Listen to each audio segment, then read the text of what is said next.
Hello everyone, आप सभी का स्वागत है सिलेक्शन IQ के इस डिजिटल प्लेटफॉर्म पर।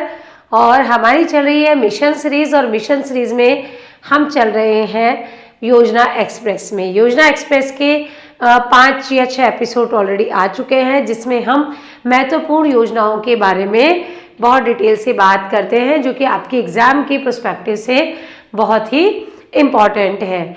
तो आई होप अगर आपकी ये पहली क्लास है तो आप पिछली क्लासेस भी देख लें, जिससे आपका एक मोमेंटम बनता रहे और आपको योजनाओं के बारे में कंप्लीट इन्फॉर्मेशन भी यहाँ से मिलती रहे। ठीक है, तो आई होप सब बढ़िया होंगे, आप स्वस्थ होंगे, व्यस्त होंगे, मस्त होंगे, ज़बरदस्त होंगे। तो क्लास को शुरू करते हैं, क्योंकि ज़्यादा हमारे पास डिस्कशन का टाइम है नहीं, क्योंकि हमें चलना है और योजना एक्सप्रेस पर। तो देखो, आज मैं जो है कुछ आपकी हेल्थ सेक्टर की योजनाओं के बारे में चर्चा करूंगी राजस्थान सरकार की। आपको पता होगा कि राजस्थान एक ऐसा राज्य है जिसने राइट टू हेल्थ का प्रोविज़न किया है। ठीक है, तो कुछ चीज़ें हम यहाँ पर पहले बात कर लेते हैं कि राजस्थान देश का प्रथम राज्य है जिसने राइट टू हेल्थ एक्ट लेकर आया है। तो ये आपको ध्यान रखना है कि राइट टू हेल्थ एक्ट लाने वाला राजस्थान जो है वो देश का पहला राज्य है। और साथ ही आपको ये भी ध्यान रखना है कि राजस्थान ने डिजिटल हेल्थ मिशन की शुरुआत की है। तो यहाँ पर राजस्थान द्वारा डिजिटल हेल्थ मिशन, हिंदी में लिख देती हूँ क्योंकि most of the student Hindi से हैं, डिजिटल हेल्थ यानी स्वास्थ्य मिशन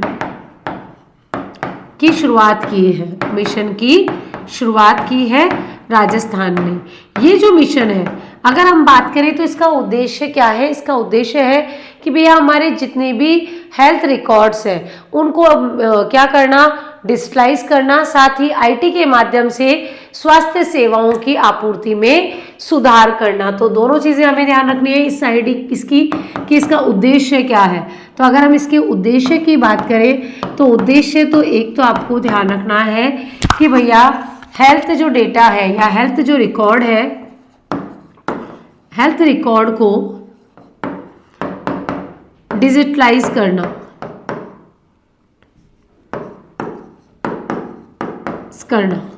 कि आप जितनी भी चीज़ें हैं, रिकॉर्ड्स हैं, वो सब अब कैसे होंगे, डिजिटलाइज होंगे, यानी सारी चीज़ें आप ऑनलाइन माध्यम से देख सकते हो इसके द्वारा। ये आपको ध्यान रखना है।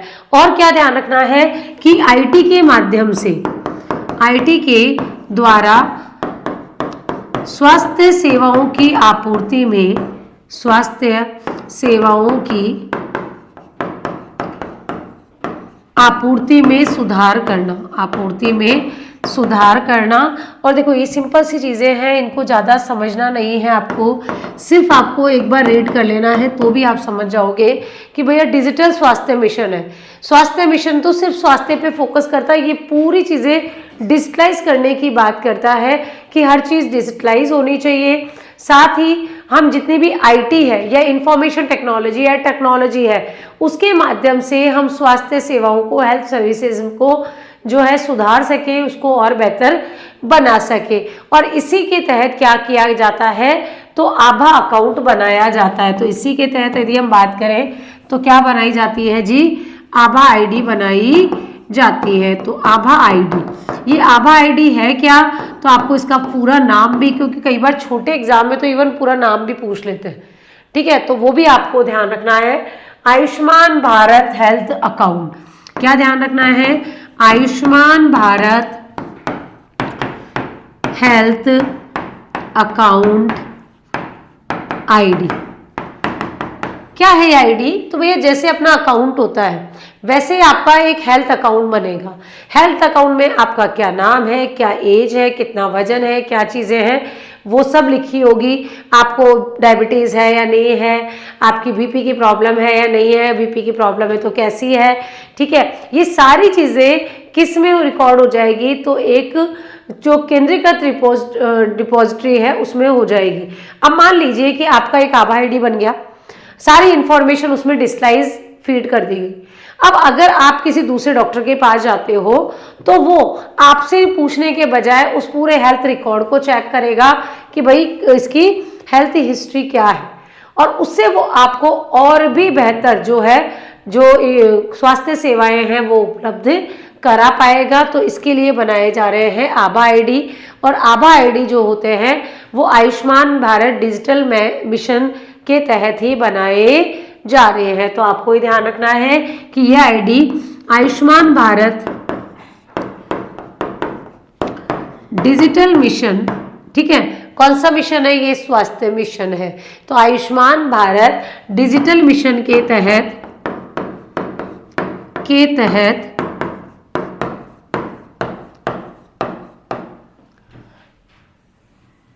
किसके द्वारा बनाए जा रहे हैं, तो आपको एक मिनिस्ट्री भी ध्यान रखनी है, और मिनिस्ट्री तो वही है जो स्वास्थ्य के लिए काम करती है, स्वास्थ्य एवं परिवार कल्याण मंत्रालय।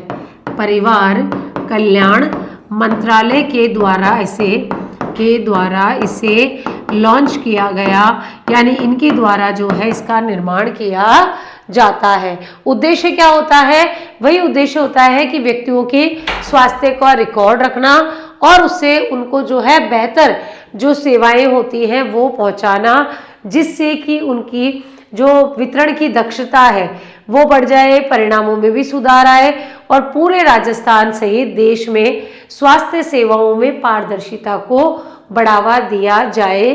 तो ये आपको ध्यान रखना है। अगर कोई आभा आईडी से प्रश्न पूछा जाता है तो आपको आभा आईडी भी ध्यान रखनी है, डिजिटल हेल्थ और आयुष्मान भारत डिजिटल मिशन भी ध्यान रखना है, और स्वास्थ्य एवं परिवार कल्याण मंत्रालय भारत सरकार द्वारा इसे लॉन्च किया गया है, ये भी ध्यान रखना है। और आपको पता ही है राजस्थान ने जो है पहली बार इस राइट टू हेल्थ की बात की है, स्वास्थ्य का अधिकार अधिनियम 2023 जो है पारित कर दिया है, जबकि इसका बहुत विरोध किया गया था। इवन डॉक्टर्स ने खुद ने भी इसका विरोध किया था, लेकिन सरकार ने जो है इस एक्ट को पारित कर दिया है, यानी अब हमारे यहाँ राइट टू हेल्थ की बात होती है। तो राइट टू हेल्थ की जब बात होती है तो हम बात करते हैं सबसे महत्वपूर्ण योजना की, जो कि राजस्थान में स्वास्थ्य के क्षेत्र में संचालित है, और वो योजना आपको ध्यान रखनी है। योजना का नाम क्या है, तो देखो पहले इसका नाम था चिरंजीवी योजना। अब योजना का नाम क्या है, तो अब योजना का जो नाम है वो बदल दिया गया है, और योजना का नाम क्या है, मुख्यमंत्री आयुष्मान आरोग्य योजना। ठीक है, तो आपको ध्यान रखना है जी क्या, एक मिनट इसको छोटा कर देती हूँ, मुख्यमंत्री आयुष्मान आरोग्य योजना महत्वपूर्ण योजना है। मुख्यमंत्री आयुष्मान आरोग्य योजना,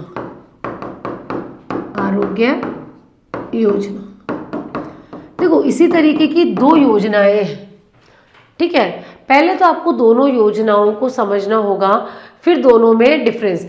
मुख्यमंत्री आयुष्मान आरोग्य बीमा योजना, एक तो ये है, एक कौन सी है, तो एक इसी नाम से है मुख्यमंत्री आयुष्मान आरोग्य योजना, या इसको बीमा योजना भी आप बोल सकते हो। दोनों का नाम एक ही है, तो हमें बिल्कुल भी यहाँ कंफ्यूज नहीं होना है। मुख्यमंत्री आयुष्मान आरोग्य योजना या आरोग्य बीमा योजना दोनों लिखा जा सकता है। अगर हम बात करें इस योजना का पूर्व नाम क्या था, इसका पूर्व नाम था मुख्यमंत्री चिरंजीवी स्वास्थ्य बीमा योजना। मुख्यमंत्री चिरंजीवी स्वास्थ्य बीमा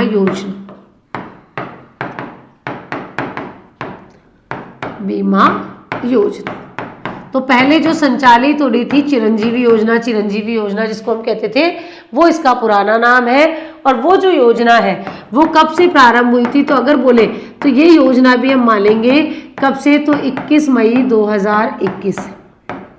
ये आपको डेट ध्यान रखनी है, सॉरी 1 मई से। तो आपको ध्यान रखना है कि भी योजना कब से लागू हुई है, तो योजना का नाम ध्यान रखना कि योजना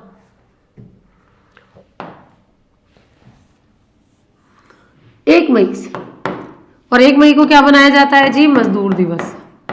ठीक है, तो 1 मई 2021 को योजना लागू की गई थी। नाम क्या था? नाम था मुख्यमंत्री चिरंजीवी स्वास्थ्य बीमा योजना।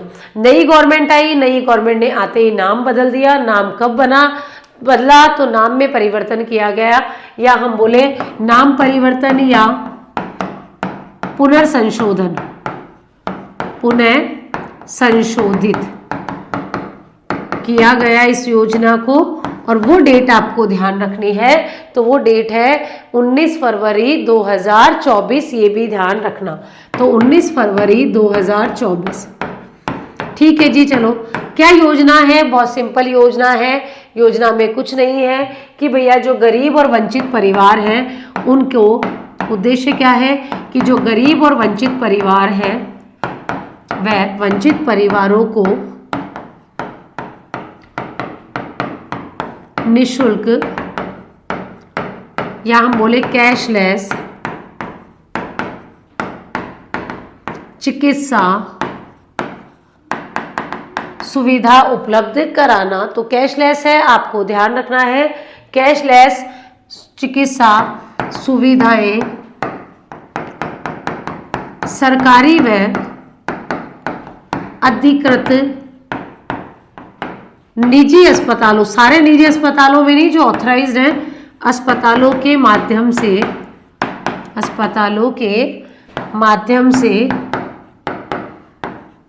उपलब्ध करवाना, ये इसका मुख्य उद्देश्य है। यानी आप क्या कर सकते हैं भाई, आप जाओ हॉस्पिटल में, कोई बीमारी होती है, एडमिट हो जाओ। एडमिट होने के बाद जो है आपका जो पैसा है वो आपको नहीं देना है, वो पैसा सरकार देगी, जिसे हम कहते हैं कैशलेस बीमा, या हम कह सकते हैं निःशुल्क उपचार। इसकी अगर बात करें तो संचालन कौन कर रहा है इस योजना का? तो संचालन एजेंसी भी आपको ध्यान रखनी है, और संचालन एजेंसी है Rajasthan state health insurance company. तो राजस्थान स्टेट हेल्थ इंश्योरेंस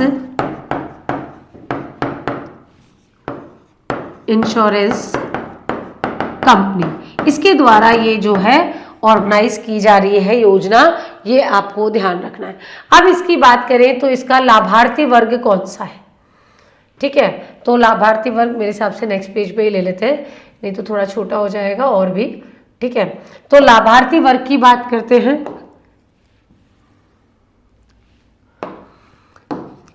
लाभार्थी वर्ग कौन है? तो देखो, लाभार्थी वर्ग को दो कैटेगरी में बांटेंगे। एक होता है जो निःशुल्क है, जो बिल्कुल फ्री, जिनको इलाज मिलेगा। एक होगा जिनको न्यूनतम वार्षिक प्रीमियम देना पड़ेगा, न्यूनतम वार्षिक प्रीमियम देना पड़ेगा। तो दो अलग अलग कैटेगरी है, दोनों को आपको ध्यान रखना है। पहली कैटेगरी है, उसमें कौन कौन है? तो आप ध्यान रखना कि पहले कैटेगरी में है एनएफएसए वाले परिवार। एनएफएसए क्या है? नेशनल फूड सिक्योरिटी एक्ट के परिवार। ठीक है जी। और कौन है? तो पहले शुरू में तो देखो इनको ही शामिल किया गया था, फिर बाद में इसे और बढ़ाया गया। इसमें कराया गया सामाजिक आर्थिक जाति जनगणना, आर्थिक जाति जनगणना के परिवार, जाति जनगणना 2011, जिसे हम कहते हैं SECC के परिवार। चलो जी, ये भी शामिल कर लेते हैं, कर लिया जी। और किसको शामिल करना है इसमें? तो पहले तो ये शामिल थे, फिर बाद में और बढ़ाया गया, और 2021-22 में इसे बढ़ाते हुए क्या बोला गया कि भाई जितने भी संविदा कर्मी हैं वो भी इसमें शामिल हो जाएंगे। तो संविदा कर्मी भी इसमें शामिल है। और कौन है? तो लघु व सीमांत किसान भी इसमें शामिल है, तो इनको भी आपको ध्यान रखना है। और कौन है? तो फिर भाई बीच में आ गया कोविड, तो कोविड के जो योजनाएं हैं उसके लोग भी इसमें शामिल हो गए। तो कोविड अनुग्रह योजना के लाभार्थी, योजना के लाभार्थियों को भी इसमें शामिल किया गया। तो ये सारे परिवार तो जी बिल्कुल फ्री है, कोई पैसा नहीं देना, बिल्कुल फ्री इनको मिलने वाला है सब कुछ। ठीक है, बाकी जितने भी है इनके अलावा इनके अतिरिक्त शेष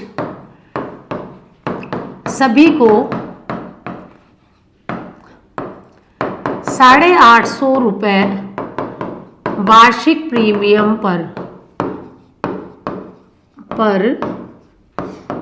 लाभ प्रदान किया जाएगा। तो आपको ध्यान रखना है।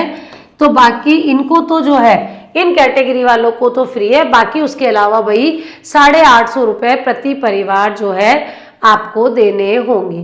तो ₹850 तो आप देंगे, 850 कौन देगा? तो आपको ध्यान रखना है कि भाई 850 देंगे सरकार। तो ये हो गया जी 850 बोलो या 50%, और जो 50% है यानी ₹850 ये आपका कौन देगी? सरकार देगी। तो सरकार द्वारा ये अमाउंट दिया जाएगा। क्या इसमें कोई छूट भी है क्या? बिल्कुल छूट है जी। अगर आपकी जो आय है वो 8 लाख रुपए से कम है तो आपको ₹850 भी नहीं देने पड़ेंगे। तो आपको ध्यान रखना है 8 लाख रुपए से कम वार्षिक आय वालों को, वार्षिक आय वाले परिवार को छूट दी गई है, परिवार को छूट दी गई है। ठीक है जी। तो ये भी ध्यान रख लेना कि 8.5 लाख से कम हो तो कोई भी अमाउंट आपको नहीं देना है, ये आपको ध्यान रखना है। इससे आप बाहर निशुल्क अंग प्रत्यारोपण भी करा सकते हैं। ये भी ध्यान रखना कि इसमें जो एयर ट्रांसप्लांट है वो भी आप राज्य के बाहर या प्रदेश के बाहर करा सकते हो। तो इसमें प्रदेश के बाहर निशुल्क अंग प्रत्यारोपण की सुविधा भी दी गई है, अंग प्रत्यारोपण की सुविधा भी दी गई है, की सुविधा भी इसके तहत प्रदान की गई है। तो ये हमने देख लिया भाई कौन कौन दो हैं, लाभार्थी वर्ग, और इससे ही प्रश्न पूछा जाता है, इंपॉर्टेंट है। लाभार्थी वर्ग को आपको ध्यान में रखना है। लाभ क्या दिया जाएगा? तो देखो अगर हम लाभ की बात करें तो लाभ इसमें पहले तो दिया जाता था जी 5 लाख रुपए, प्रारंभ में दिए जाते थे 5 लाख रुपए, 5 लाख रुपए का कैशलेस उपचार।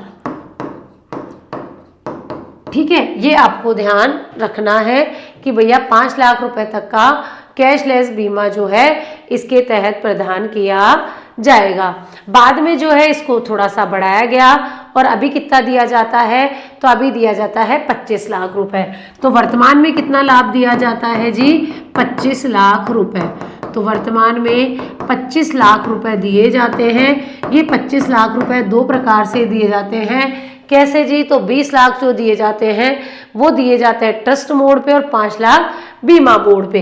तो 20 लाख रुपए तो दिए जाते हैं ट्रस्ट मोड पे, और जो है 5 लाख रुपए जो दिए जाएंगे वो किस में दिए जाएंगे? तो आपको ध्यान रखना है बीमा मोड में। दोनों फैक्ट इंपॉर्टेंट है, आपको ध्यान में रखने हैं। ठीक है, तो और इसके अलावा आपको कब दिया जाएगा ये लाभ? तो आपको ध्यान होना है कि अस्पताल में भर्ती होने पर ही दिया जाएगा। भर्ती होने के 5 दिन और 15 दिन बाद तक का सारा चिकित्सा व्यय निःशुल्क इसमें दिया जाएगा। तो लाभ आपको ध्यान रखना है कितना? तो 5 दिन भर्ती होने के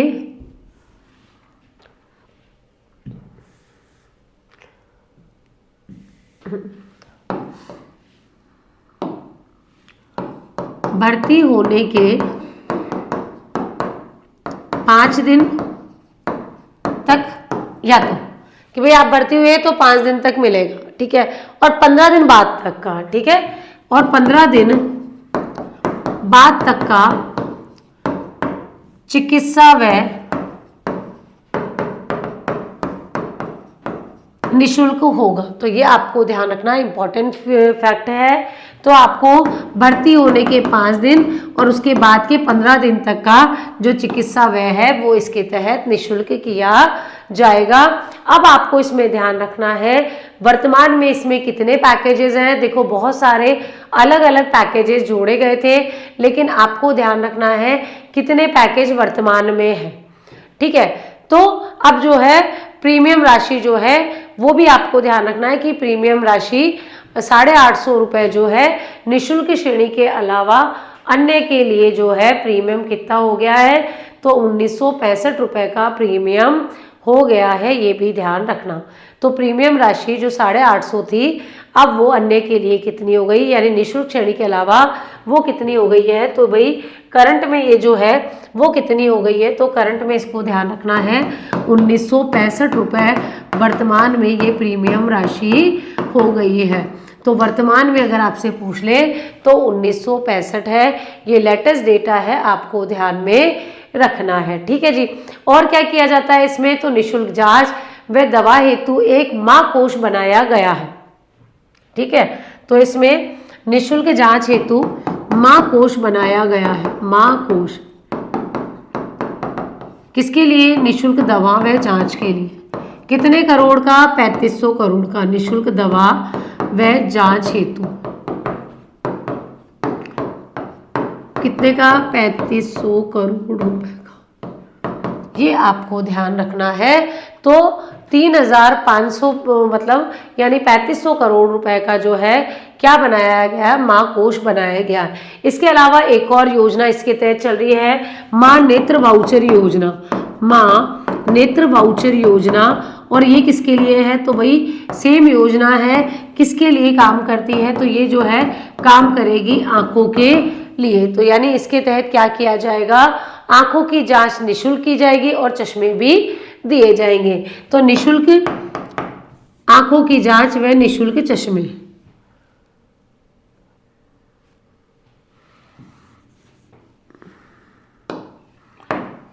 आंखों की जांच प्लस निःशुल्क चश्मे। और देखो आजकल ना डीपली प्रश्न पूछे जाते हैं, कोई नहीं पूछेगा, डायरेक्ट आपसे फैक्ट पूछ ले कि कब से शुरू हुई थी। ठीक है, तो आपको ध्यान रखना है। इसके अलावा कई सारी नई बीमारियां इसमें जोड़ी गई है, जैसे रोबोटिक सर्जरी है, न्यूरो सर्जरी है, प्लास्टिक सर्जरी है, स्किन ट्रांसप्लांट है, वो भी इसके तहत जोड़ा गया है। और अगर हम बात करें तो इसके तहत नवीन फेज के लिए भी प्रावधान कर दिए गए, कब से, 31 जनवरी से, बट वो इतना इम्पोर्टेंट नहीं है। प्रीमियम भुगतान के बाद 91वें दिन से योजना का लाभ लिया जा सकता है। तो जब से आपने प्रीमियम भुगतान किया है, तो प्रीमियम भुगतान के, ऐसे नहीं आज भुगतान किया बोले 25 लाख रुपए के, 91वें दिन से योजना का लाभ प्राप्त किया जा सकता है। योजना का लाभ जो है प्राप्त किया जा सकता है। तो ये एक इम्पॉर्टेंट फैक्ट है, आपको ध्यान भी रखना है और साथ ही एग्जाम में भी पूछा जा सकता है।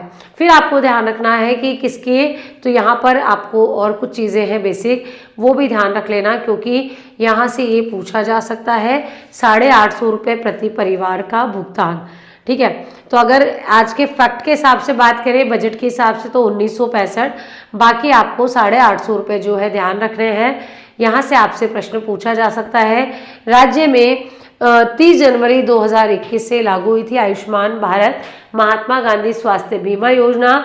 उसी योजना को एक्सटेंड किया गया 1 मई 2021 को, और बना दिया गया क्या, तो बना दिया गया मुख्यमंत्री चिरंजीवी स्वास्थ्य बीमा योजना। बाद में 19 दिसंबर 2024 को इसका नाम बदलकर कर दिया जी मुख्यमंत्री आयुष्मान आरोग्य योजना। तो तीनों चीजें आपको ध्यान में रखनी है। फिर इसमें मैंने बता ही दिया कि कौन कौन से लाभार्थी हैं जो कि निःशुल्क श्रेणी के हैं। पैकेज की यदि हम बात करें तो इसके तहत कुल पैकेजेस जो हैं वो कितने हैं, तो कुल पैकेज है 3219 पैकेज। ये करंट के हिसाब से हैं, लेकिन देखो मैं बता दूं कि इस तरीके के प्रश्न जो है आरपीएससी भी नहीं पूछती है। रीज़न, क्योंकि इसका कोई ऑथेंटिक डेटा नहीं है। इकोनॉमिक सर्वे में अलग है, बजट में अलग है, तो सब जगह यहाँ पर डिफरेंस पाया जाता है। कई सारे जो इसमें सुविधाएं शामिल है, जैसे रजिस्ट्रेशन फ़ी है, या जो बेड के चार्जेस हैं, या जो आप भर्ती होने का जो वह होता है वो इसमें शामिल है। कोई भी आप सर्जरी वगैरह कराते हैं, कोई भी आप एक्सरे कराते हैं, जांच कराते हैं, मेडिसिन लेते हैं, उन सब का जो वह है वो इसमें शामिल किया जाता है। और कब मिलता है, तो आपको उस बीमारी के लिए ही मिलता है जिसके लिए आप अस्पताल में भर्ती होते हो 5 दिन पहले, और डिस्चार्ज के 15 दिन तक का जो है खर्चा इसमें दिया जाता है। आपको ध्यान में रखना है। योजना में परिवार के आकार और आयु की कोई सीमा नहीं है, चाहे 5 लोग हो चाहे 50 लोग हो, एक ही प्रीमियम रखा गया है। इवन 1 वर्ष तक के शिशु को भी बिना परिवार कार्ड में नाम होने के भी इसको क्या मिलता है, लाभ मिलता है। सबसे बड़ा इसका जो बेनिफिट है ना कि जो स्वास्थ्य पर होने वाला जो खर्चा है उसके व्यय को कम करना। वरना आदमी एक तो गरीब आदमी है और उस पर सबसे ज़्यादा जो खर्च होता है वो किस पे होता है, स्वास्थ्य पे। तो आउट ऑफ पॉकेट एक्सपेंडिचर जो होता है स्वास्थ्य पे, उसको क्या करना, खत्म करना, उसको कम करना, इसके लिए योजना लाई गई है। पात्र परिवार गवर्नमेंट हॉस्पिटल में भी जा सकते हैं और जो ऐसे प्राइवेट हॉस्पिटल जो इस योजना में रजिस्टर्ड हैं या संबंध है वहाँ पर भी ये पैकेज मिल सकता है। राज्य के पात्र परिवारों को जो भी पैकेजेस हैं उनसे संबंधित बीमारियों का निःशुल्क इलाज भी इसमें उपलब्ध कराया जाता है। इवन गवर्नमेंट हॉस्पिटल और जो है प्राइवेट हॉस्पिटल के अलावा जितने भी सैटेलाइट हॉस्पिटल है, जितने भी कम्युनिटी हेल्थ सेंटर है, प्राइमरी हेल्थ सेंटर है, इवन बोलूँ कि सैटेलाइट हॉस्पिटल है, जिला अस्पताल है, मेडिकल कॉलेज वाले जो हॉस्पिटल्स हैं वहाँ भी ये सुविधा आप ले सकते हो। यहाँ से आपसे पूछा जा सकता है। इतना डिटेल में मैंने आपको बता दिया। वर्तमान में अगर इसके पैकेज पूछ ले कुल पैकेज, तो कुल पैकेज में आप ध्यान रख लेना जी किसको, तो यहाँ ध्यान रखना है 1798 को। सरकार की वेबसाइट पर ये डेटा अवेलेबल है तो हमने वहीं से लिया है। स्पेशलाइजेशन पूछ ले तो 31 विशेषज्ञता वाले जो पैकेजेस हैं कितने, 1798, उसका इलाज इस योजना के तहत किया जाता है। ठीक है जी, तो ये आपको ध्यान रखनी है, बहुत ही महत्वपूर्ण योजना है, आपसे पूछा जा सकता है। क्लियर है, इसमें कोई दिक्कत है, कोई समझ में नहीं आया हो, आई थिंक सारा समझ में आ गया। इवन 70 वर्ष से अधिक आयु के जो वरिष्ठ जन हैं उनके लिए इसमें जीरियोटिक केयर करके भी एक पैकेज जोड़ा गया है। डे केयर, इवन बच्चों के लिए भी इसमें अलग से पैकेज जोड़ा गया है। अगली योजना ध्यान रखनी है, मुख्यमंत्री निःशुल्क दवा योजना। देखो बड़ी योजनाएं हैं, अब आपको लगता है 3-4 ही योजनाएं हो पाती है, क्योंकि मुझे पता है इतनी योजना को पढ़ने में भी टाइम लगता है और नो डाउट पढ़ाने में भी। तो मुख्यमंत्री निःशुल्क दवा योजना, और इससे RS प्री परीक्षा में भी प्रश्न पूछा गया था और इसकी डेट पूछ ली थी, जो बहुत ही अनएक्सपेक्टेड क्वेश्चन था कि इसकी शुरुआत कब हुई है। तो ये शुरू हुई थी जी 2 अक्टूबर 2011 से। तो एक तो डेट अब तक 2 बार एग्जाम में पूछी जा चुकी है, तो आपको ध्यान रखना है। अगर इससे पूछ ले कि भैया इसमें वित्त पोषण कितना है, तो वित्त पोषण का जो अनुपात है वो क्या है, तो आपको ध्यान रखना है केंद्र सरकार का 60% और राज्य सरकार का 40%। नाम से ही पता चल रहा है इसका कि निःशुल्क दवा योजना, मतलब आवश्यक दवाएं फ्री दी जाएगी। किनको, तो OPD और IPD दोनों पेशेंट्स को। कौन से अस्पतालों में, तो आपको ध्यान रखना है लाभ क्या होगा इसमें, तो आपको ध्यान रखना है कि जो राजकीय अस्पताल है, राजकीय अस्पतालों में आने वाले या राजकीय अस्पतालों के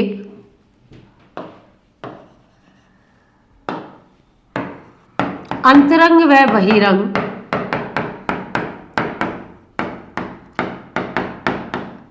मरीजों को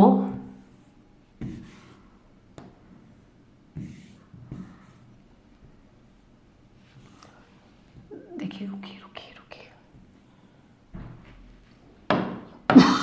मरीजों को आवश्यक दवाइयाँ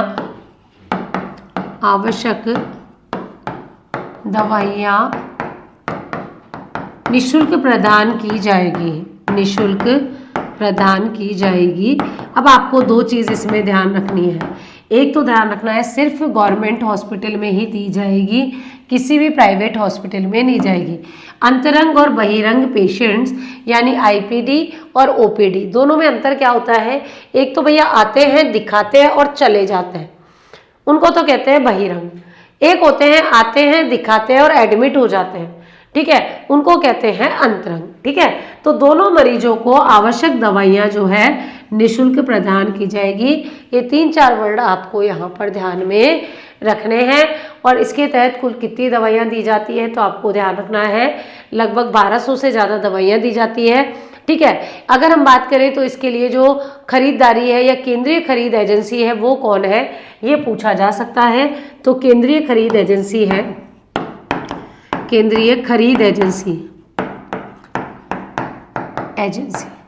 यानी जो सारी दवाइयाँ सूचर्स वगैरह जो है वो खरीद करती है, वो कौन है? Rajasthan medical services corporation.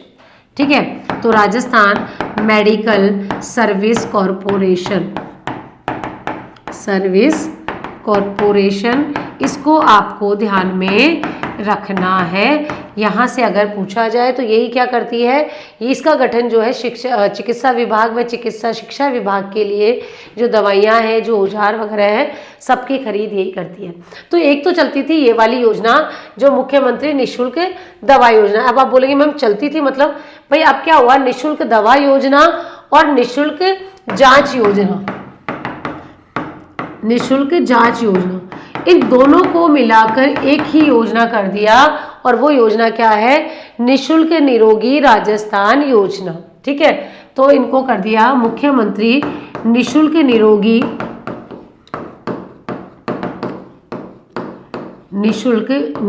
Rajasthan योजना। तो अब ना तो अलग से निःशुल्क दवा योजना है, ना अलग से निःशुल्क जांच योजना है, दोनों को कंपाइल करके एक ही योजना बना दी गई है, उसका नाम है मुख्यमंत्री निःशुल्क निरोगी राजस्थान योजना। चलो जी शुरू करते हैं अगली योजना। तो निःशुल्क मुख्यमंत्री निःशुल्क निरोगी राजस्थान योजना।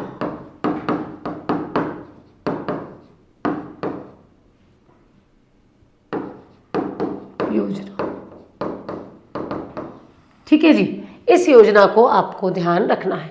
योजना की शुरुआत याद रखना कब से हुई, तो आपको ध्यान रखना है ये शुरू हुई है 18 दिसंबर 2019। ठीक है, और इसमें किया क्या है, दवा योजना को और उस योजना को मिला दिया गया है। ठीक है, तो ये दोनों चीज़ें आपको ध्यान रखना है।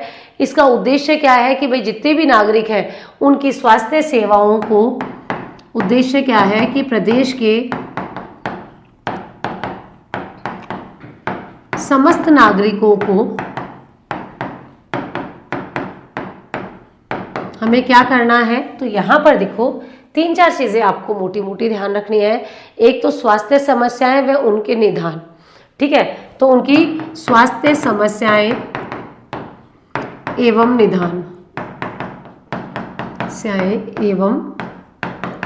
निदान पर बात करनी है। ठीक है जी, कर ली कि भाई मेरी ये प्रॉब्लम है, इसका क्या सॉल्यूशन हो सकता है। बीमारियों की रोकथाम व उपचार, यानी जो बीमारियां हो गई हैं, बीमारियों की रोकथाम व उपचार प्रदान करना है,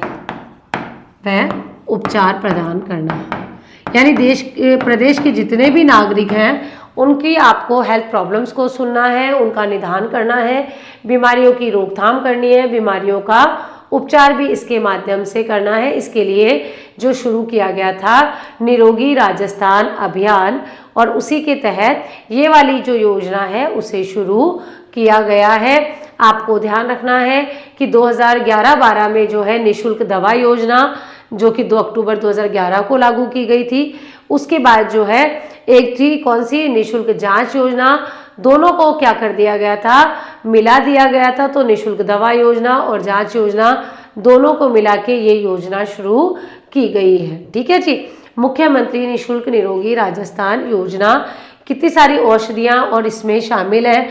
देखो इसका डेटा मैं लिख भी दूंगी, लेकिन क्या है कि आपको बेटर है कि जो करंट में बिल्कुल लेटेस्ट हो वो पढ़ के जाना। ठीक है, मैं आज का लिखवा दूंगी और आपका एग्जाम 3 महीने बाद अगर कुछ चेंज हो जाता है तो यहाँ पर आपको ध्यान रखना है मुख्यमंत्री निःशुल्क निरोगी राजस्थान योजना व मुख्यमंत्री निःशुल्क दवा योजना को एक साथ कंपाइल किया गया है, और इसके तहत कुल औषधियाँ कितनी हैं, तो कुल औषधियाँ आपको ध्यान रखनी है या दवाइयाँ, तो आप ध्यान रख लेना जी। अभी वर्तमान के अकॉर्डिंग मैं बता रही हूँ, और वो कितनी है, 1829 है। ठीक है, और ये मैंने जो डेटा है वो लिया है गवर्नमेंट की वेबसाइट से। बाकी जो है ये टाइमली चेंज होता रहता है, तो आप उसको क्या कर सकते हैं, अपने हिसाब से मैनेज कर सकते हैं। ठीक है, तो इसको ये भी कह सकते हो कि राज्य के सभी नागरिकों को निःशुल्क स्वास्थ्य सेवाएं उपलब्ध कराने के लिए योजनाएं उपलब्ध करा रही है। तो राज्य के समस्त नागरिकों को राज्य के सभी नागरिकों को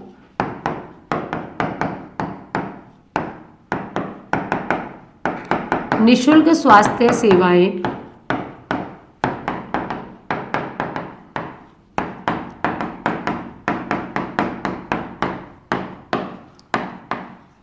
उपलब्ध करवाने हेतु संचालित एक योजना है। स्वास्थ्य सेवाओं में होता क्या है, दवाइयाँ आ गई, जांच आ गई, तो दोनों इसमें की जा रही है। इसमें मेडिकल कॉलेज, जिला अस्पताल, सामुदायिक स्वास्थ्य केंद्र, primary health centre, even Ayushman आरोग्य मंदिर, उन सबके जो बहिरंग और भर्ती या बाह्य रोगी है, यानी अंतरंग और बहिरंग, उनको आवश्यक दवाइयाँ और जांच सुविधाएं निःशुल्क प्रदान की जाएगी। ठीक है, तो आपको ध्यान रखना है। देखो इसमें बहुत सारी कैटेगरी डाली गई है कि गवर्नमेंट हॉस्पिटल, राजकीय अस्पताल, मेडिकल कॉलेज वाले अस्पताल,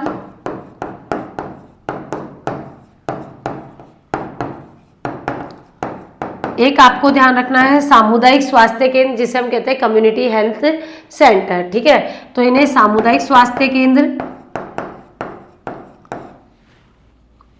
सामुदायिक व प्राथमिक स्वास्थ्य केंद्र, जिला अस्पताल, इन सब के जो अंतरंग और बहिरंग, अंतरंग यानी जो भर्ती हैं या बाहर से आने वाले, आप तो पूरा ही लिख लो, भर्ती होने वाले व बाहर से आने वाले मरीजों को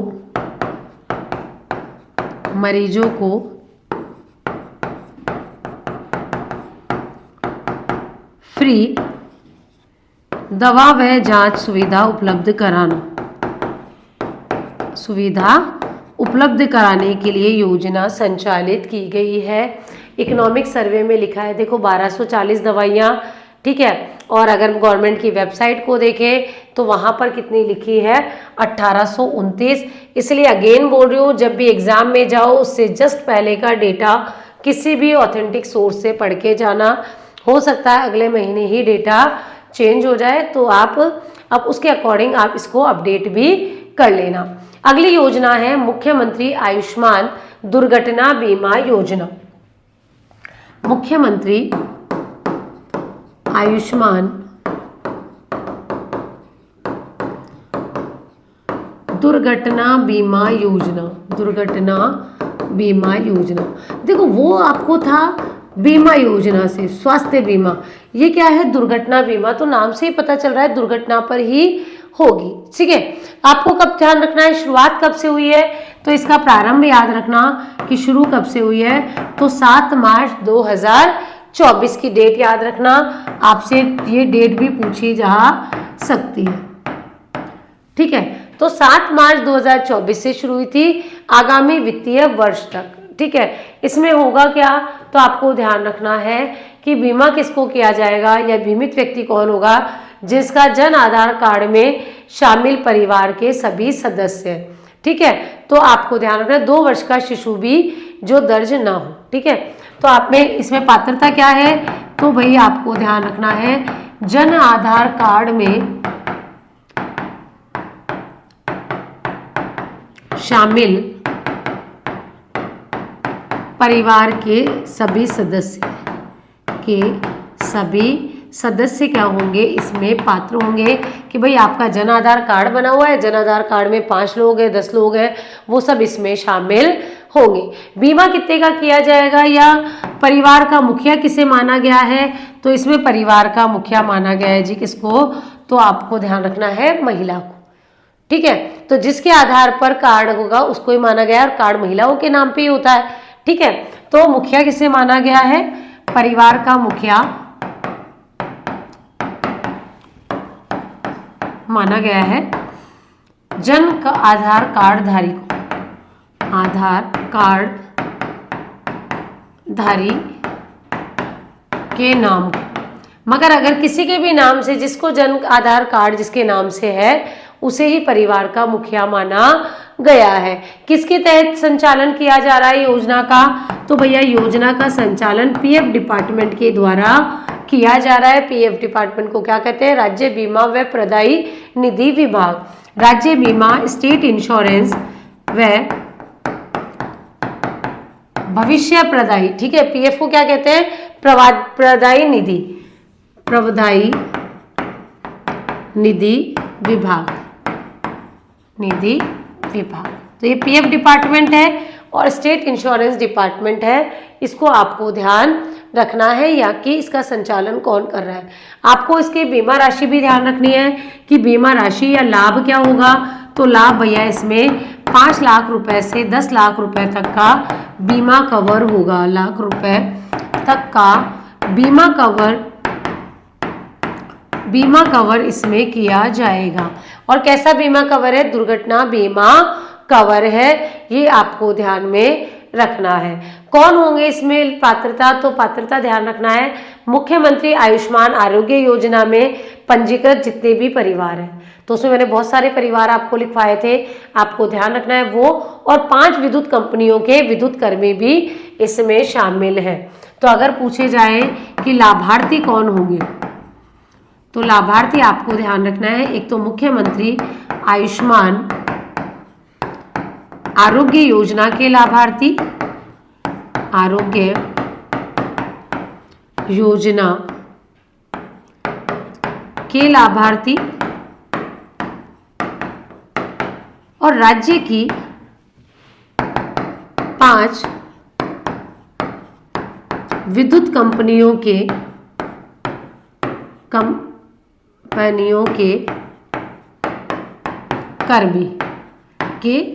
कर्मचारी भी इसमें शामिल। तो हमारे 5 कंपनी कौन सी है? 3 तो डिस्को में है, जयपुर, जोधपुर, अजमेर, और एक वितरण कंपनी और एक प्रसारण कंपनी। तो उनको भी आपको ध्यान रखना है। लाभ क्या मिलेगा? एक सदस्य की मृत्यु होने पर 5 लाख रुपए, ठीक है। तो एक सदस्य की मृत्यु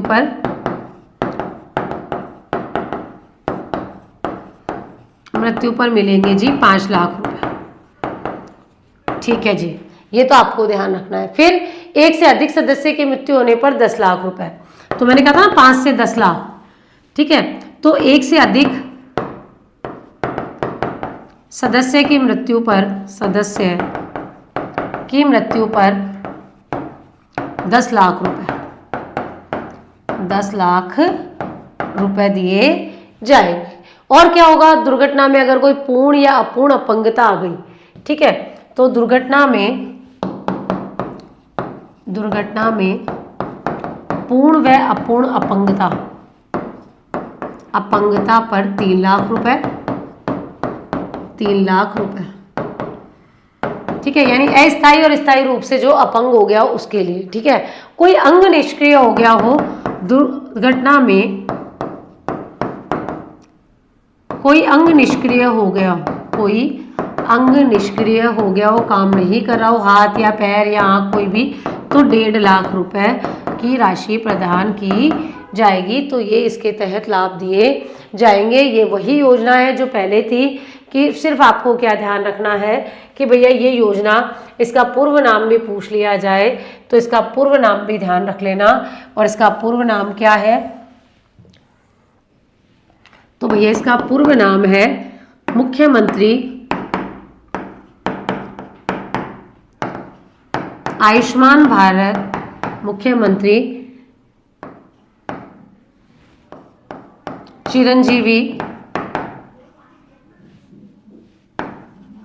चिरंजीवी दुर्घटना बीमा योजना। तो ये दोनों योजना एक साथ ही थी, दोनों का नाम जो है बदल दिया गया है। इसका नाम पुराना क्या था? तो मुख्यमंत्री चिरंजीवी दुर्घटना बीमा योजना था। अब नाम थोड़ा चेंज कर दिया है, 2 नए प्रोविज़न जोड़ दिए हैं। एक तो ये जो विद्युत कर्मी वाला प्रोविज़न है वो जोड़ दिया गया है, कृषि कार्य की दुर्घटनाओं को भी इसमें जोड़ दिया गया है। तो इसमें 2 नए प्रावधान जोड़े गए हैं। 2 नए प्रावधान में क्या जोड़े गए हैं? तो एक तो हमने देखा वो 5 विद्युत कंपनियों के कर्मी वाला प्रावधान इसमें जोड़ा गया है। दूसरा, अगर कोई कृषि कार्य के दौरान दुर्घटनाग्रस्त होता है उनको भी जोड़ा गया है। और दूसरा जोड़ा गया है कृषि कार्य दुर्घटनाओं को भी, इसमें दुर्घटना भी इसमें शामिल की गई है। कोई थ्रेसर कर रहा है या कोई जो है कटिंग कर रहा है, आरा मशीन चला रहा है, कुट्टी की मशीन चला रहा है, उस दौरान अगर कुछ भी हो जाता है तो भी इसमें शामिल किया गया है। हाँ, नो डाउट कि कोई मतलब जैसे ज़्यादा ड्रिंक करने से मौत हो जाती है, आत्महत्या कर लेता है, ठीक है, उन सबको इसमें शामिल नहीं किया गया है। वो तो कॉमन सी बात है, हमें पता है कि उन दुर्घटनाओं को इसमें शामिल नहीं किया गया है। इम्पॉर्टेंट योजना है। एक तो ये डेट ध्यान रख लेना, एक आपको ये अमाउंट ध्यान रखना है, एक जो है ये जो अमाउंट है किस किस प्रकार से दिया जाएगा, ये तीनों प्रोविज़न जहाँ से हैं। और इसमें भी ये 5 विद्युत कर्मी वाली बात और कृषि कार्य दुर्घटना वाली बात आपको विशेष रूप से ध्यान में रखनी है, क्योंकि यहाँ से पूछा जाएगा जी प्रश्न। एक है जीवन रक्षक योजना, ये भी पुरानी योजना है, बस नाम बदल दिया गया है। चिरंजीवी जीवन रक्षक योजना थी, अब मुख्यमंत्री आयुष्मान हो गया, ठीक है। तो मुख्यमंत्री आयुष्मान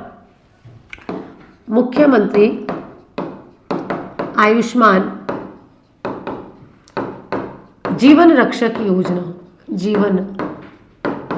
योजना, साथ में मैं हमेशा इसलिए पढ़ाती हूँ एक जैसी योजनाओं को जिससे कंफ्यूजन ना हो।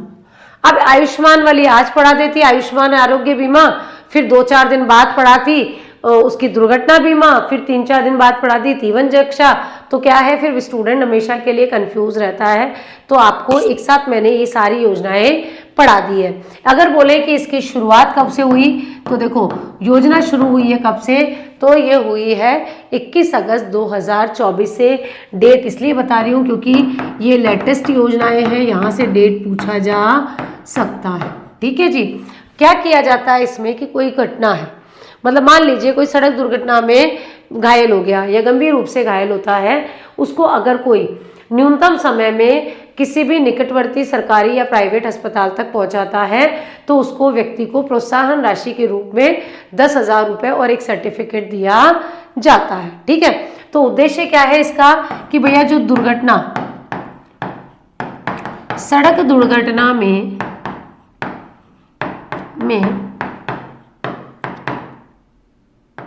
पीड़ित व्यक्ति को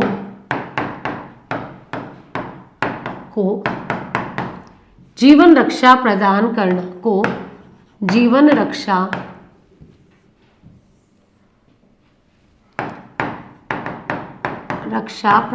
करना। तो जो सड़क दुर्घटना में पीड़ित हो गया है उसको जीवन रक्षा या सड़क दुर्घटना से होने वाली मृत्यु दर को कम करना, सड़क दुर्घटना से होने वाली मृत्यु दर को कम करना, ये आपको ध्यान रखना है कि कम से कम लोग जो है सड़क दुर्घटना में, क्योंकि उन्हें टाइम पे इलाज मिल जाएगा तो वैसे ही क्या होगा, वैसे ही वो है जो है कहीं पर भी ले जाया जाएगा तो उनकी जान बच जाएगी, ठीक है। तो आपको ध्यान रखना है इसमें लाभ क्या है, तो आपको ध्यान रखना है या प्रावधान क्या है कि सड़क दुर्घटना में गंभीर रूप से, या कोई जरूरी नहीं गंभीर रूप से ही हो, नॉर्मल घायल है तो भी ठीक है, गंभीर रूप से या घायल व्यक्ति को निकटतम सरकारी, पहले क्या होता था लोग डर के मारे नहीं ले जाते थे, सरकारी व निजी अस्पताल में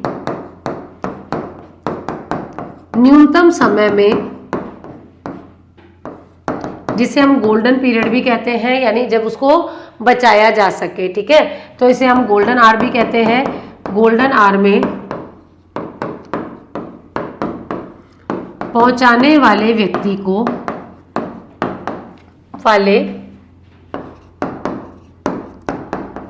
को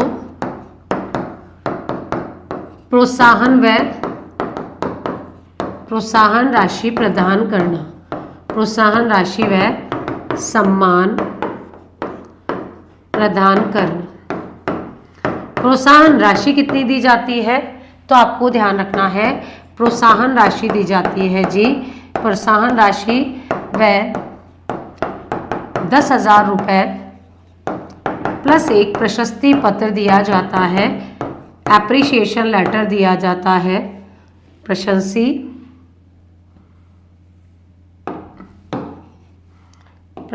पत्र दिया जाता है। ठीक है, तो एप्रिसिएशन लेटर दिया जाता है, 10,000 रुपये दिया जाता है, जल्दी जल्दी किया जाता है। इसके लिए एक जीवन रक्षा कोष का गठन किया गया है। तो इसके लिए मुख्यमंत्री आयुष्मान जीवन रक्षा कोष का गठन किया गया है और गठन करके इसी में से जो है पैसा दिया जाता है। ये 10,000 रुपये पढ़ना क्या होता था, लोग सड़क पे मर रहे हैं, लेकिन सबको लगता था कि नहीं भाई अगर इसको ले जाऊंगा तो कोई मेरे पे पुलिस आ जाएगी, कोई केस हो जाएगा, कुछ भी हो जाएगा, तो लोग ले जाते ही नहीं थे। इससे कई लोग वहीं पर ऑन द स्पॉट ही जिनकी डेथ हो जाती थी। उन दुर्घटनाओं को से होने वाली मृत्यु को कम करने के लिए सरकार योजना लाई है। मदद करने वाले व्यक्ति को उसकी इच्छा अनुसार तत्काल अस्पताल से जाने की अनुमति भी दी होगी। यानी ज़रूरी नहीं है उसको नहीं समझ में आ रहा, नहीं हो रहा, तो कोई बात नहीं, वो जा भी सकता है। ये भी आपको ध्यान में रखना है। ठीक है, तो ये दोनों चीज़ें भी आपको यहाँ ध्यान रखनी है। एक और जो है स्वास्थ्य से संबंधित योजना है और वो है शुद्ध के लिए युद्ध अभियान। ठीक है, शुद्ध के लिए युद्ध अभियान।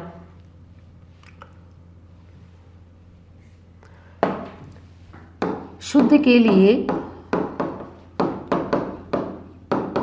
युद्ध अभियान।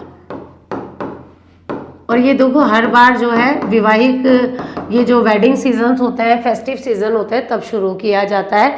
पहली बार कब किया गया था, तो प्रथम बार जो है या इसकी शुरुआत हम बोले तो भैया 26 अक्टूबर 2020 से हुई थी। ठीक है, तो आपको ध्यान रखना है 26 अक्टूबर 2020 से। और हर साल ये एक वार्षिक अभियान है जो चलाया जाता है मिलावट के विरुद्ध। अभियान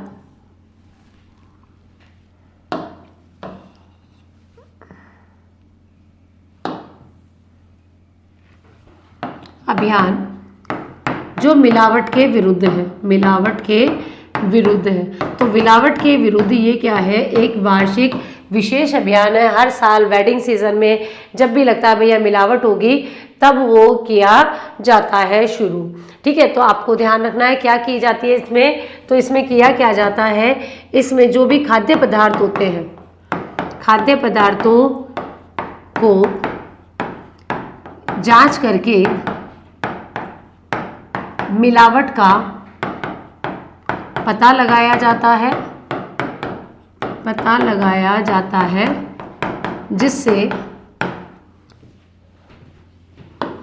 जिससे उपभोक्ताओं को गुणवत्तापूर्ण व शुद्ध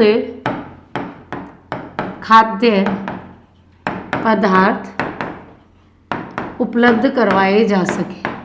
भाई आजकल खाने में आपको पता ही है, आप देखते हैं डालडा घी में देखो मिलावट है, मावे में मिलावट है, हर चीज़ में मिलावट है। ठीक है, तो आपको इसमें अगर कोई इसकी जानकारी देता है, तो अगर कोई इसकी जानकारी देता है तो जानकारी देने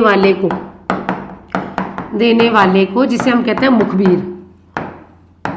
मुखबिर होता है ना, उसको कितने रुपए दिए जाते हैं, तो उसको दिए जाते हैं 51,000 रुपये। तो सोचो, लेकिन भैया बात सही होनी चाहिए, ऐसे ही नहीं 51,000 रुपये मिलते, 51,000 रुपये दिए जाते हैं। और अगर वहां पाई गई मिलावट, तो मिलावट को खाद्य सुरक्षा व मानक अधिनियम 2006 के तहत कार्यवाही भी की जाती है। और मिलावट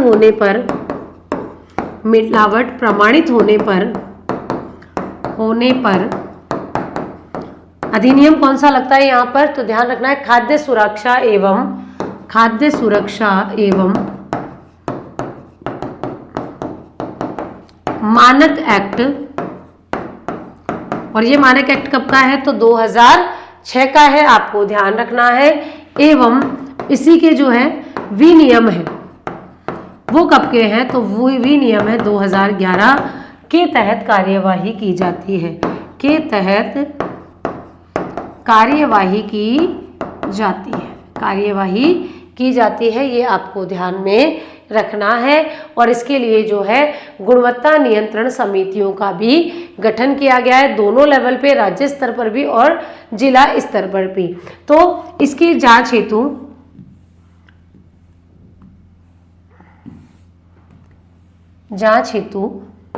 किसकी जांच हेतु? जो खाद्य पदार्थ होते हैं उनकी मिलावट रोकने के लिए, ठीक है। तो मिलावट रोकने हेतु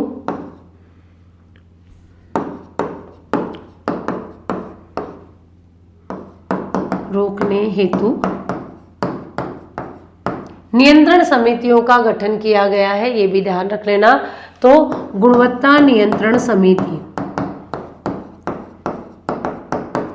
समिति का गठन किया गया है।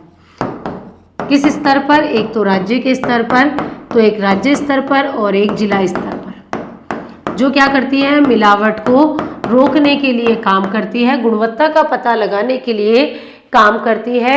और ये जो अभियान है, अब आपको लगेगा मैम ये तो अभियान स्वास्थ्य का कहाँ से हुआ? भैया ये चिकित्सा एवं स्वास्थ्य विभाग का ही अभियान है, इसीलिए मैं स्वास्थ्य के साथ पढ़ा रही हूँ। तो इसके विभाग कौन कौन से हैं? तो एक को आपको ध्यान रखना है, कौन सा जी? चिकित्सा एवं स्वास्थ्य विभाग, चिकित्सा एवं स्वास्थ्य विभाग। और जो कार्यवाही की जाती है वो की जाती है किससे? उपभोक्ता मामलात विभाग, उपभोक्ता मामले विभाग के द्वारा। तो दो विभाग जो है वो इसका संचालन कर रहे हैं। दोनों विभागों को आपके ध्यान रखना है कि भैया जितने भी नागरिक हैं उनको शुद्ध व सुरक्षित खाद्य पदार्थ मिले, उसके लिए चल रहा है भाई शुद्ध के लिए युद्ध। और अब जो इसका नाम है थोड़ा सा बदल दिया गया है और वर्तमान में इसका नाम है शुद्ध आहार मिलावट पर वार, ठीक है। क्योंकि देखो सबका ही नाम बदल रहा है, तो आपको ध्यान रखना है इसका वर्तमान नाम क्या हो गया है, क्योंकि इकोनॉमिक सर्वे में भी यही नाम लिखा हुआ है, तो हमें यही नाम ध्यान रखना है। क्या है? शुद्ध आहार मिलावट पर वार, शुद्ध आहार मिलावट पर वार, ये इसका क्या है जी?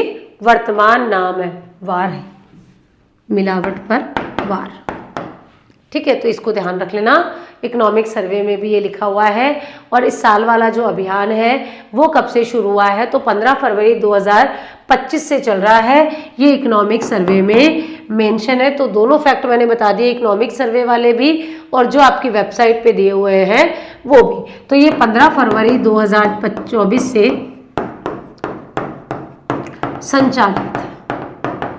तो 26 अक्टूबर भी आपको ध्यान रखनी है और ये डेट भी ध्यान रखनी है, क्योंकि भैया ये जो डेट है वो इकोनॉमिक सर्वे में आपकी मेंशन है। तो एक डेट तो ये ध्यान रख लेना, एक डेट जो है ये आप ध्यान रख लेना, शुद्ध आहार मिलावट पर वार। दो ये जो है इसके विभाग है जो पूछे जा सकते हैं, क्योंकि कोई भी ये नहीं सोचता कि वह चिकित्सा और स्वास्थ्य विभाग का होगा, तो ये भी आपको ध्यान रखना है। और अमाउंट कितना दिया जाएगा ये भी आपको ध्यान में रखना है। तो बहुत ही महत्वपूर्ण योजना है, सरकार द्वारा सैंपल का निरीक्षण किया जा रहा है और सैंपल में जो निम्न गुणवत्ता वाले हैं, गलत ब्रांडिंग है, घी दूध सब मतलब मिलावट का आ रहा है। और आप जब देखना दिवाली के सीजन में तो न्यूज़पेपर में इतना लिखा आता है भरा भरा कि यहाँ पर इतनी फैक्ट्रियाँ पकड़ी गई, ये पकड़ा गया, नकली मावा पकड़ा गया, ये पकड़ा गया। पूछा जाता है ना, क्यों पूछा जाता है? क्योंकि ये आपको इम्पॉर्टेंट है, आपको शुद्ध आहार के लिए ध्यान में रखना है। एक और स्वास्थ्य की योजना है आयुष्मान वय वंदन योजना। आयुष्मान बहुत सिंपल सी योजना है, ज़्यादा कुछ नहीं इसमें। आयुष्मान वय वंदन योजना, वय कहते हैं बुजुर्गों को, वय वंदन योजना। तो इससे ये तो क्लियर हो गया कि भाई है तो आयुष्मान मतलब स्वास्थ्य की योजना है, ठीक है, तो है तो स्वास्थ्य की। और वय वंदन मतलब बोल रही है भैया बुजुर्गों के लिए कोई योजना है, ये तो समझ में आ गया, ठीक है जी। कोई बात नहीं जी, पूरा समझा देते हैं। कब से शुरू हुई है? तो 29 अक्टूबर 2024 से। तो शुरू कब से हुई है? 29 अक्टूबर। और ये इकोनॉमिक सर्वे में लिखा हुआ है, तो आपसे पूछा जा सकता है डेट के बारे में, ठीक है। क्या है इसमें? तो भैया 70 वर्ष से अधिक आयु के जो वरिष्ठ नागरिक हैं उनको 5 लाख रुपए तक का कैशलेस बीमा कवर दिया जाएगा, ठीक है। और कुछ योजना नहीं है, ठीक है। तो 70 वर्ष या उससे अधिक आयु के